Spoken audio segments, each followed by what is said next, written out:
আসছেন, পূর্বেও কিন্তু আসছিলেন এই একই দাবি নিয়ে, কিন্তু আপনাদের দাবি তো দাবি রইল, কিন্তু দাবি পূরণ হচ্ছে না।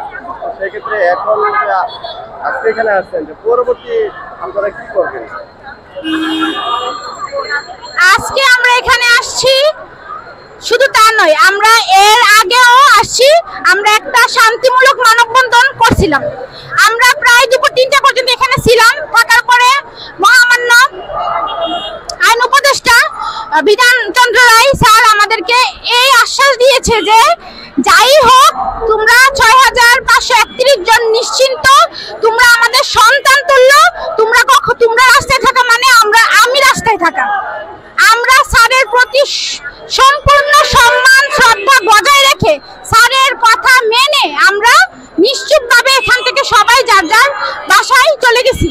আমরা কোনো অশৃঙ্খলতা সৃষ্টি করি নাই, কারণ আমাদের স্যারের প্রতি সম্পূর্ণ বিশ্বাস ছিল, এখনো আছে। কিন্তু স্যারের কাছে আমার প্রশ্ন, স্যারে আমাদেরকে এই সান্ত্বনা দেওয়ার পর বিগত ফেব্রুয়ারি 6 তারিখ এই ধরনের রায় হলো কেন? আমরা 6531 জন কেউই কিন্তু রাষ্ট্রকে বলি নাই যে আমাদেরকে চাকরি দেন। আমরা চাকরির পরীক্ষা দিয়েছি, ভাইবা দিয়েছি, আমরা আমাদের রেজাল্ট চেয়েছি।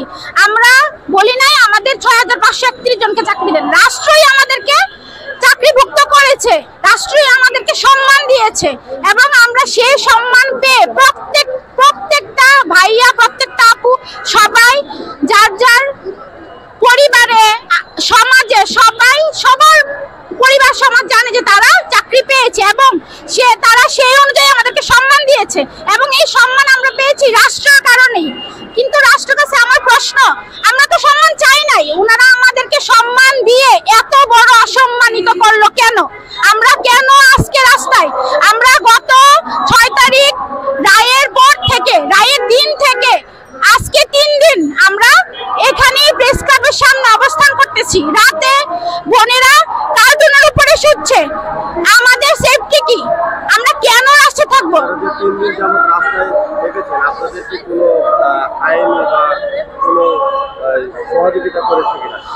আমরা 3 দিন রাস্তায় থেকেছি। আমরা গতকাল আমরা যমুনাতে গিয়েছিলাম মহামান্য প্রধান উপদেষ্টার বাসভবনে। আমরা এখানে অনেকক্ষণ ছিলাম, কিন্তু আমরা এই 1 রাত 1 দিন থাকার পরও আমরা কোনো সুরাহা পাই নাই। সেজন্য আমরা নিরুপায় হয়ে স্যারের বাসভবনে গিয়ে উপস্থিত হই। কিন্তু আমরা ওইখানে কোনো বিশৃঙ্খলা করি নাই, আমরা শান্তভাবে সবাই পৌঁছেছি। কিন্তু ওইখানে আমাদের আপুদের উপর, ভাইয়াদের উপর তো লাঠি মারা হয়েছে। আমার এক অন্তঃসত্ত্বা আপু, 2.5 মাসের অন্তঃসত্ত্বা, উনার পেটে লাঠির বাড়ি লাগছে, এবং এখনো উনি ঢাকা মেডিকেলে ভর্তি আছে। কিছুক্ষণ আগে আমাদের মধ্যে থেকে 3 জন আপু অসুস্থ হয়ে পড়েছে, তাদেরকে ঢাকা মেডিকেলে নিয়ে যাওয়া হয়েছে। আর সামাজিক হেনস্থার কথা বলার মতো, মানে বলে শেষ করা যাবে না আমরা কিভাবে হেনস্থা হচ্ছি। পরিবারে এখন এখানে আসছি, কাউকে বললে আসতে পারি নাই যে আমরা ঢাকা যাচ্ছি। বলবে যে তোমরা চাকরি পেয়ে এখন কেন ঢাকায় যাচ্ছ? আমরা এটাও বলতে পারি না যে আমরা এখন বাতিল। এই বাতিল ট্যাগটা আমাদেরকে কেন লাগানো হয়েছে? আমরা কেন বাতিল? আমাদের কি অন্যায়? আমরা তো কোনো অন্যায় করি নাই, ওরাই আমাদেরকে সম্মানিত করেছে। মহামান্য রাষ্ট্র আমাদেরকে সম্মানিত করেছে। আমাদেরকে যদি এইভাবে সম্মানিত না করতো, আমরা কখনোই চাইতাম না যে আমাদেরকে সম্মান দেন।